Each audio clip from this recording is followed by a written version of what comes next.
नाज़रीन, पंजाब पुलिस के एसएचओ ने घर पर कदम क्या रखा, उस घर को ही उजाड़ के रख दिया।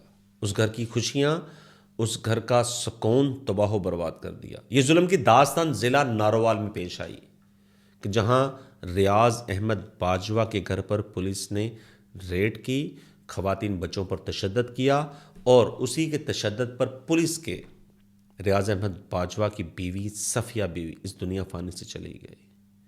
ये सारी जुल्म की दास्तान रियाज अहमद बाजवा के घर में पेश आई, जहां कभी सुकून का बसेरा था। फिर एक रात वहां पर एसएचओ नजम शाह ने कदम रखा और उस घर की चादर चार दीवारी के तकद्दस को तार तार कर दिया। रियाज अहमद बाजवा, जिसका घराना और ज़िंदगी मामूल के मुताबिक चल रही थी, हंसी खुशी वो अपनी ज़िंदगी बसर कर रहे थे, नहीं जानते थे कि चंद मिनटों बाद ये सुकून क़यामत में बदल जाएगा। थाना नदोकी में रियाज अहमद बाजवा की मदीयत में एक एफआईआर दर्ज हुई, जिसका मुकदमा नंबर है 497/25 बजुर्म 302 148 149 पे ज़िला नारोवाल के। रियाज अहमद बाजवा एक ज़िम्मेदार है और 11-12 की दरमियानी शब को एसएचओ नजम शाह और 6 पुलिस एहलकारों ने उसके घर चादर चारदीवारी का तकद्दस पमाल करते हुए रेड किया। फिर घर के अंदर दाखिल होते ही दूसरे सहन में दाखिल हुए।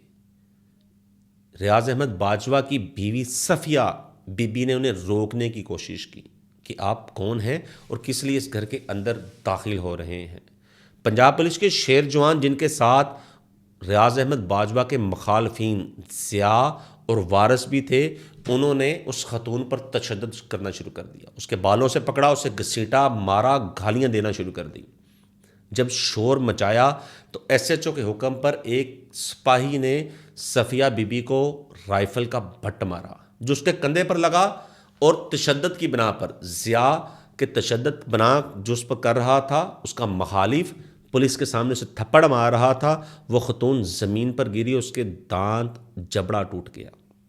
माँ को देखकर बच्चों ने चीखो पुकार की, उन बच्चों पर जुल्म सितम किया गया। पंजाब पुलिस के वो शेर जवान, जिन्हें ये वर्दी पहनते वक्त जिन्होंने कसम खाई थी कि वो शहरियों की जान, माल, इज़्ज़त और घर की हिफाजत करेंगे, अगर कोई इनकी तरफ मैली आंख से देखेगा तो उनके खिलाफ सख्त से सख्त कार्रवाई करेंगे। मगर जब कानून के रखवाले ही गुंडे बन जाएं, जब कानून की वर्दी पहनने वाले बदमाश बन जाएं, तो यकीनन ऐसा ही होता है कि घर के अंदर ख़वातीन को ये बेदर्दी के साथ दाखिल होकर तशद्दुद का निशाना बनाते हैं। सफिया बीवी को 1112 के ज़रिए THQ अस्पताल नारोवाल लाया गया, जहां वो ज़ख्मों की ताब ना लाते हुए इस दुनिया फ़ानी से चली गई। ये जुल्म की ऐसी दास्तान कि खतून को उसके घर के अंदर उसके बच्चों के सामने बेदर्दी के साथ मारा गया, जुल्म की इंतहा की गई। IG पंजाब की तरफ से, DPO नारोवाल की तरफ से मुकदमा दर्ज किया गया, मगर अभी तक मुलज़म आज़ाद हैं। क्यों? क्योंकि वो पंजाब पुलिस का SHO है और मुखालफिन कमज़ोर हैं, जिस बना पर अभी तक कोई मुलज़म गिरफ्तार नहीं किया गया। क्या कानून सबके लिए बराबर है? क्या अभी तक जितने मुलजमान पकड़े जाते हैं वो आम शहरी होते हैं? क्या कभी पंजाब पुलिस की वर्दी में छुपे वो गुंडे, वो बदमाश, वो डाकू डकैत, उनके साथ वो मामला पेश आता है कि जो आम शहरी के साथ होता है? क्या कानून वाकया ही बराबर है?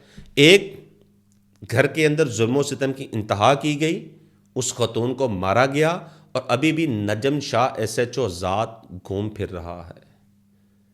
एक घर, एक माँ, एक बेटी, एक बहन जिंदगी की बाजी हार गई। सवाल सिर्फ इतना है कि आखिर जिम्मेदार कौन है?